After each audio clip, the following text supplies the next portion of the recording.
Welcome to my channel Sci-Fi Love Story. Thanks for watching. Please like and subscribe. The station smelled like old metal and tired systems. That was the first thing Lady Ariseth Varn noticed every time she entered the cantina. Recycled air always carried a faint bitterness, like something burned long ago and never cleaned properly.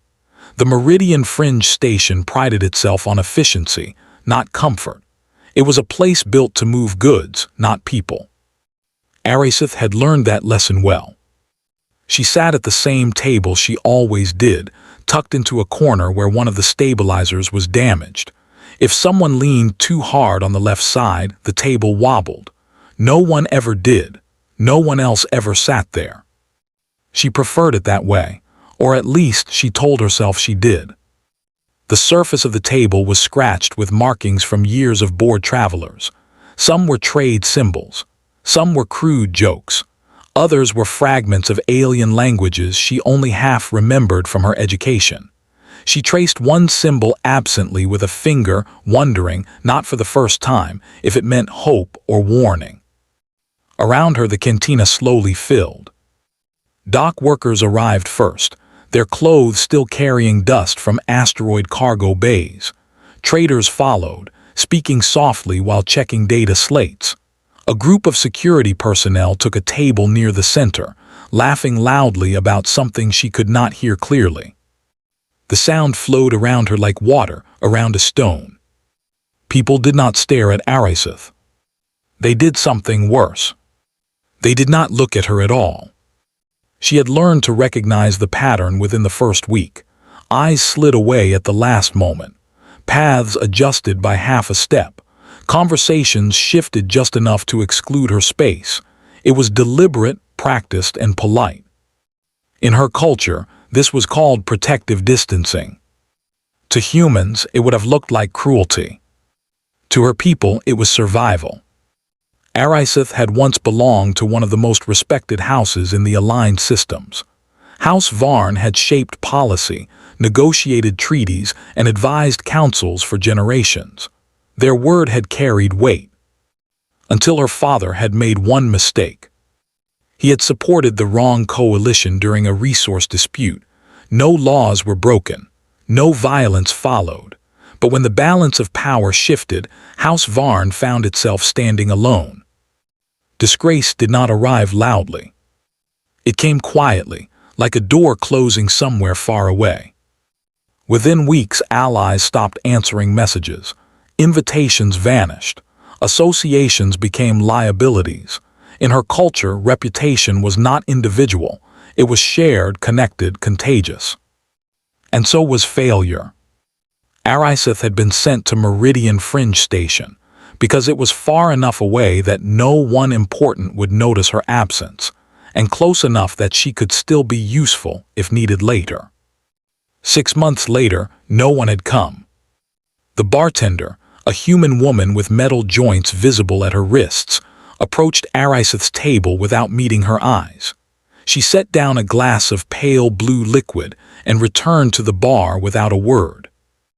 They had established this routine weeks ago. The drink was standard station wine. Cheap, slightly sour but reliable. Ariseth sipped it slowly. Leaving too early suggested weakness. Staying too long suggested desperation. She had calculated the optimal time. 45 minutes. She was at minute 29 when the cantina door opened. She noticed because the room noticed. A human stepped inside, pausing just long enough to take in the space. He wore work coveralls marked with environmental systems insignia. His boots were scuffed. His dark hair was too long to meet regulation, and there was a smear of grease along his jaw as if he had forgotten it was there. He did not look important. That was why he stood out. Humans moved differently from most species. They took up space without apology. This one scanned the room slowly, not searching for anyone specific, just observing. His gaze passed over traders, security, dock workers.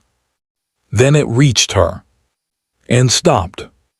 Ariseth felt a flicker of unease run through her ears, which tilted slightly before she forced them still. People's eyes usually skipped her like a broken image. This human did not. He looked at her for a full 3 seconds, not starring, not judging, just seeing. Then he walked toward her table. Her fingers tightened around her data slate. There were empty tables, several of them. He had no reason to choose this one. Mockery perhaps, or curiosity, or ignorance. Ignorance, she had learned, could be dangerous. He stopped across from her and smiled, a small, tired smile that reached his eyes. "Excuse me," he said, "mind if I sit here?" She glanced around deliberately. "There are other seats." "Yeah," he agreed easily, "but this one looks like it has character." That was not the right response. She studied him carefully.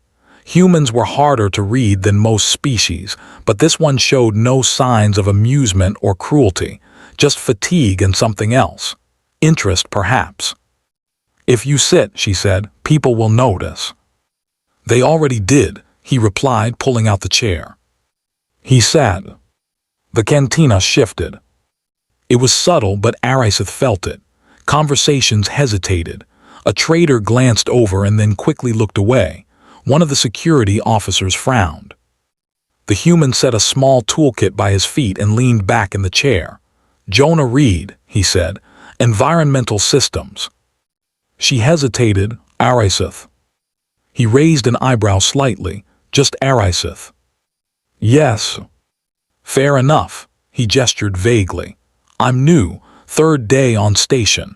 Thought I'd get something to drink before the air recyclers drive me insane." "You work on the recyclers?" "Trying to," he said. "Pretty sure they've been held together by hope and habit for the last decade." Against her will, Ariseth felt the corner of her mouth twitch. That is, not inaccurate. His eyes lit slightly. "You know the system." "I've read the public documentation." "All of it?" He leaned forward.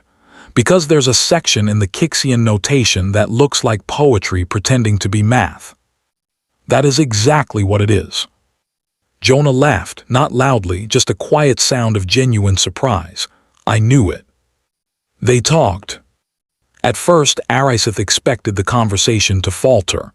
Most did when they happened at all, but Jonah asked questions, real ones. He listened to the answers. When she corrected him, he did not grow defensive. Time passed. The bartender returned with Jonah's drink, and, for the first time in weeks, met Ariseth's eyes for half a second before looking away. The cantina watched. Jonah did not.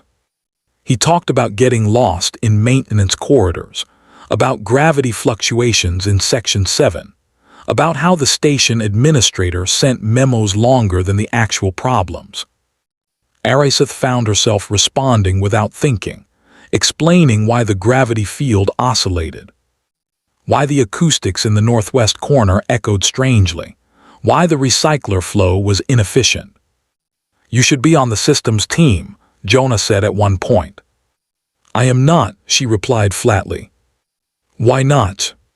She paused. "It is complicated." "Most useful things are," he said, and moved on without pressing. That, more than anything, unsettled her. When Jonah finally stood to leave, Ariseth realized she had stayed past her calculated limit, by a lot. "Same time tomorrow?" he asked. She hesitated. "You should reconsider." "Why?" "People will talk." "They already are," he said calmly. "I'll survive." He left, waving briefly at the bartender. Ariseth remained seated long after he was gone. Jonah Reed learned the truth 11 days later. A technician named Havorson cornered him near the primary air hub, eyes darting nervously. "You know who she is, right?" Havorson asked. Jonah frowned. "Who?" "The woman you keep sitting with." "Oh, Ariseth," he shrugged. "Yeah." "No," Havorson said. "I mean who she really is." Jonah set down his scanner. "Enlighten me." Havorson explained. The house, the disgrace, the contamination, how association spread consequences like radiation. "You keep treating her like she's normal," Havorson said. People notice. Jonah considered this. She is normal. Halvorsen stared at him. That's not the point. Jonah packed up his tools. Thanks for the warning. You're still going to sit with her? Yes. Halvorsen swore quietly as Jonah walked away. That evening, Jonah sat across from Ariseth again, exactly as before. She looked at him carefully. You know. Yeah. And you are still here. Yeah. This will damage your reputation. Jonah smiled faintly. I don't have one yet. She studied his face, searching for irony or defiance, found neither. They talked. This time, it felt different. He asked about her people, about how their architecture blended ceremony and function, about why a station built partly by her culture would hide unused spaces. That was when she told him about the anomaly. There is a sealed chamber, she said quietly, not on any official map. Jonah's eyes sharpened. Where? Section 7, she replied. Behind an old maintenance shaft. The materials suggest ceremonial construction. A shrine, he guessed. Or a failsafe, she said. My people believed every structure should serve more than one purpose. Jonah leaned back slowly. That's interesting.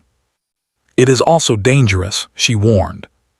When is anything interesting not?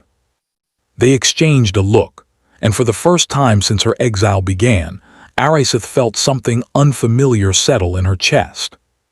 Possibility. Unseen, unnoticed by them, a station security system logged an unauthorized data access. Somewhere deep in Meridian Fringe Station, something old and forgotten waited. And for the first time in a very long time, Ariseth Varn was no longer invisible. The first sign that something was wrong came from the air. Ariseth noticed it while walking through Section 7 beside Jonah. The station's atmosphere always had a faint metallic taste, but now there was an added sharpness, almost like cold static against the back of her throat. The environmental readouts on Jonah's wrist display flickered, then stabilized. He frowned. That shouldn't have happened, he muttered. Pressure fluctuation, Ariseth asked.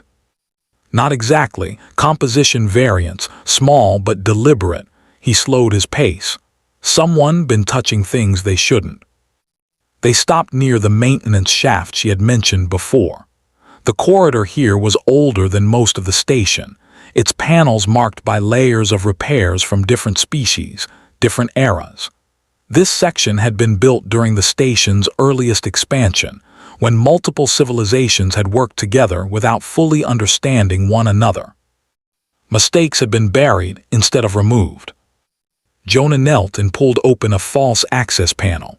Behind it was a narrow service tunnel, dark and unused. You're certain this chamber exists? He asked quietly. I am, Ariseth replied. The materials match ceremonial Kixian stonework. That alone should not be here. Jonah hesitated only a moment before activating his suit light. Then, let's see what the station's been hiding. They moved carefully through the tunnel, the walls closing in around them. After several meters, the space widened into a sealed door unlike anything else on the station. The surface was smooth, etched with faint symbols that glowed softly as Ariseth approached. Her breath caught. These markings, she whispered, they are not decorative. What are they? Jonah asked. A warning, she said, and a promise. The door responded to her touch, the symbols rearranging themselves. With a low hum, the seal disengaged. The chamber beyond was circular and vast, its ceiling rising higher than expected. The walls were lined with conduits and crystalline structures that pulsed with quiet energy. At the center stood a control pillar, dormant but intact. Jonah stared. This isn't a shrine. No, Ariseth said slowly, it's a safeguard. Her people had built this chamber generations ago, long before her birth. She recognized the philosophy behind it immediately. This was not meant for ceremony. It was meant for responsibility. This system, she explained, can stabilize environmental controls across the station, not just air, power, gravity, structural stress. Jonah let out a low whistle, a hidden backup for everything. Yes, in case the station's governing bodies failed to act in time. She looked around the chamber. They built it for everyone, not just themselves. Jonah smiled slightly. Sounds like a good idea. The moment did not last. Station alarms blared suddenly, echoing through the chamber. Red lights flashed along the walls. Jonah's display lit up with warnings. Security just locked down Section 7. They know, Ariseth said. Before Jonah could respond, the chamber's central pillar activated on its own. Data streams flooded the air, projecting holographic schematics that twisted and shifted. The station was failing. Multiple systems showed signs of contamination: coolant lines, pressure valves, power relays. This isn't an accident, Jonah said grimly. Someone sabotaged the station. And they hid it well, Ariseth added. Slow degradation, expensive materials. Why?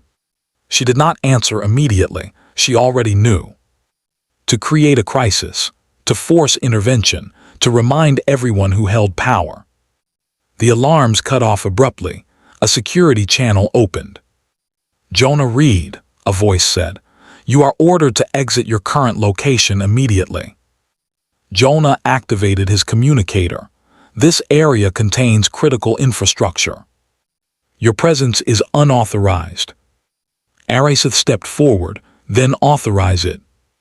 Silence followed. Then a new voice joined the channel, calm, familiar. Ariseth Varn, said her mother, step away from the system. Ariseth froze. A holographic projection shimmered to life near the chamber entrance. 3 figures appeared, representatives of House Varn, dressed in formal attire. Her mother stood at their center, composed as ever. You should not be here, her mother continued. This situation is under control. It is not, Ariseth replied. The station is failing. The station will be stabilized, her mother said, by proper authority. Jonah looked between them. With respect, ma'am, whoever caused this didn't do it to help anyone. Her mother's eyes flicked to him briefly, then back to Ariseth. This human should leave. No, Ariseth said firmly. Her mother's expression tightened. You are jeopardizing our rehabilitation. You are jeopardizing lives, Ariseth shot back. The older woman sighed softly. This system, she gestured toward the chamber, was never meant to be used without council approval. It was meant to be used when approval failed, Ariseth said. That is why it exists.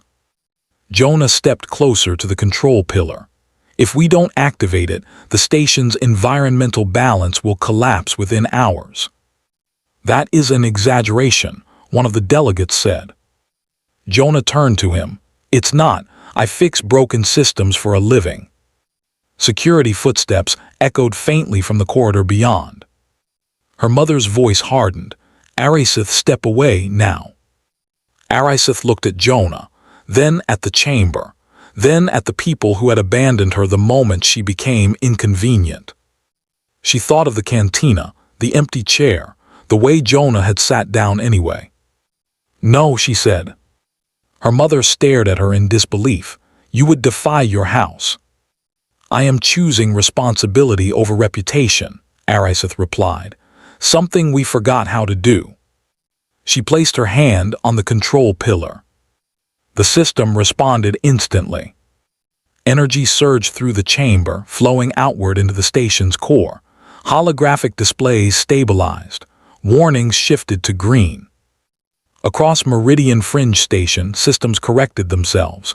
Air composition normalized, pressure balanced, gravity field steadied. Jonah watched the data in awe. It's working. Security burst into the chamber moments later, weapons raised. Stand down, a station administrator shouted. Jonah raised his hand slowly. Ariseth did not. This system belongs to the station, Ariseth said clearly, and it just saved it. The administrator hesitated, eyes flicking to the displays. He lowered his weapon. Silence followed. Her mother's projection flickered. When she spoke again, her voice was quieter. You have made your choice. Yes, Ariseth said. The hologram vanished. The aftermath was quieter than Ariseth expected. The station council conducted inquiries. Investigations revealed the sabotage had been orchestrated by external interests hopping to force renegotiation of trade authority. The hidden chamber had prevented catastrophe. Jonah received official commendation. He framed it awkwardly on his quarters wall. Ariseth received something else. Opportunity. The station administrator requested her assistance as a permanent cultural and technical liaison, someone who understood systems and people, someone who saw what others ignored. She accepted. Weeks later, Ariseth sat once again at the cantina's damaged table. This time, the chair across from her was not empty. Jonah leaned back, sipping his drink. You know, he said, you could have had your old life back. She nodded, yes. Any regrets? She looked around the room. The bartender met her eyes and smiled. A trader nodded in greeting. Even security acknowledged her presence now. No, Ariseth said. For the first time, my worth isn't conditional. Jonah smiled. Good. They sat in comfortable silence. Somewhere deep within Meridian Fringe Station, the old safeguard system hummed quietly, ready if needed. Humanity had not conquered the galaxy. It had simply reminded it how to look at people again. And sometimes that was enough. The end.